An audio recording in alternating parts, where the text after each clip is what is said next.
നിങ്ങൾ തായ്ലൻഡിലേക്ക് ഒരു യാത്ര പോകാൻ ആലോചിക്കുകയാണോ? അവിടുത്തെ മനോഹരമായ കാഴ്ചകളും രുചികരമായ ഭക്ഷണവും നിങ്ങളെ ആകർഷിക്കുന്നുണ്ടാവാം.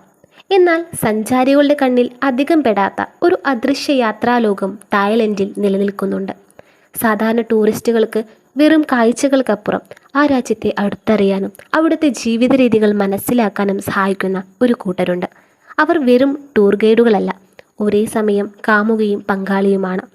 ഇതിനെക്കുറിച്ച് ആഴത്തിൽ പ്രതിപാദിക്കുന്ന ഒരു പുസ്തകമാണ് ലാവറ്റ് എ ഇമ്മാനുവൽ എഴുതിയ തായ് taboo the rise of wife rental in modern society.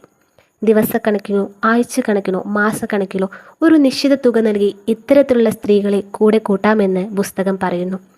സാധാരണയായി ടൂറിസ്റ്റുകൾക്ക് വഴികാട്ടാനായും ഫിസിക്കൽ റിലേഷനു വേണ്ടിയും അല്ലെങ്കിൽ ഒരു വിനോദത്തിന് വേണ്ടിയുമാണ് ഇത്തരം ബന്ധങ്ങൾ ഉണ്ടാകുന്നത്. കുടുംബം പുലർത്താനും സാമ്പത്തികമായി നിലനിൽക്കാനും വേണ്ടി ദാരിദ്ര്യമുള്ള കുടുംബങ്ങളിൽ നിന്നുമുള്ള സ്ത്രീകളാണ് കൂടുതലും ഈ ജോലി തിരഞ്ഞെടുക്കുന്നത് എന്നാണ് പുസ്തകത്തിൽ പറയുന്നത്. നഗരങ്ങളിലെ ബാറുകളിലും നൈറ്റ് ക്ലബ്ബുകളിലുമാണ് മിക്കപ്പോഴും വിദേശ ടൂറിസ്റ്റുകളെ ഇവർ കണ്ടുമുട്ടുന്നത്.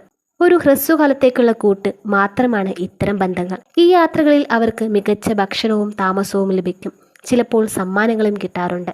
തായ്ലൻഡിൽ ഒരുപാട് പേർ യാത്ര ചെയ്യുന്നത് കൊണ്ട് തന്നെ ഈ പ്രതിഭാസം വളരെ സാധാരണമാണ്.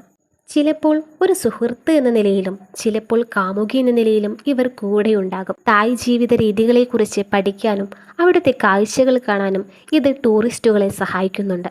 ഇതിലെ ഏറ്റവും പ്രധാനപ്പെട്ട കാര്യം ഈ ബന്ധങ്ങളിൽ പണം നൽകി ഒരു കൂട്ട് ലഭിക്കുന്നു എന്നതാണ്. തായ്ലൻഡിലെ ആളുകളുടെ ജീവിതം, അവരുടെ സംസ്കാരം, സമൂഹത്തിലെ അവരുടെ സ്ഥാനം തുടങ്ങിയ കാര്യങ്ങളും ഇതിൽ പറയുന്നുണ്ട്. തായ് സമൂഹം സാമ്പത്തികമായി പിന്നോട്ടു പോയപ്പോൾ എങ്ങനെയാണ് ആളുകൾ ഇത്തരം ജോലികളിലേക്ക് തിരിഞ്ഞതെന്നും ഇതിൽ വിശദീകരിക്കുന്നുണ്ട്.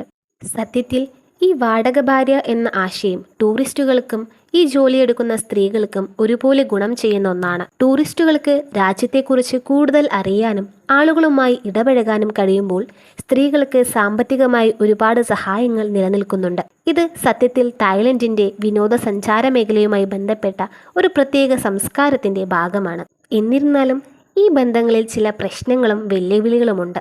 ചില ബന്ധങ്ങൾ വളരെ മോശമായി അവസാനിക്കാറുണ്ട്. ഇതിൽ ചിലപ്പോൾ നിയമപരമായ പ്രശ്നങ്ങളും ഉണ്ടാകാറുണ്ട്. ഇതൊരു ചെറിയ കാലത്തേക്കുള്ള സൗഹൃദമോ ബന്ധമോ ആണെങ്കിലും ഇതിന് അതിൻ്റെതായ പ്രാധാന്യമുണ്ട്. തായ്ലൻഡിലെ പല സ്ഥലങ്ങളിലും ഇത്തരം ആളുകളെ കാണാൻ കഴിയും.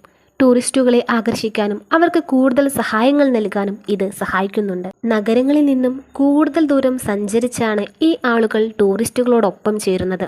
നഗരങ്ങളിലെ തിരക്കേറിയ ജീവിതം ഇഷ്ടമില്ലാത്തവരും ഗ്രാമങ്ങളിലെ ശാന്തമായ അന്തരീക്ഷം ഇഷ്ടപ്പെടുന്നവരുമാണ് ഇവർ. ടൂറിസ്റ്റുകളുടെ താല്പര്യമനുസരിച്ച് അവർക്ക് വേണ്ട സൗകര്യങ്ങൾ ചെയ്തു കൊടുക്കാൻ ഈ സ്ത്രീകൾ ശ്രമിക്കുന്നു. ഓരോ ടൂറിസ്റ്റുകൾക്കും വ്യത്യസ്ത തരം ആവശ്യങ്ങളായിരിക്കും. ചിലർക്ക് ഒരു ടൂർ ഗൈഡിനെ മാത്രം മതിയാകും. ചിലർക്ക് കൂട്ടായ ഒരു സുഹൃത്തിനെ ആയിരിക്കും ആവശ്യം. ചിലർക്ക് അതൊരു കാമുകിയായിരിക്കും. ഇങ്ങനെയുള്ള എല്ലാ ആവശ്യങ്ങൾക്കും തക്കതായ കൂട്ടു നൽകാൻ ഇവർക്ക് കഴിയും.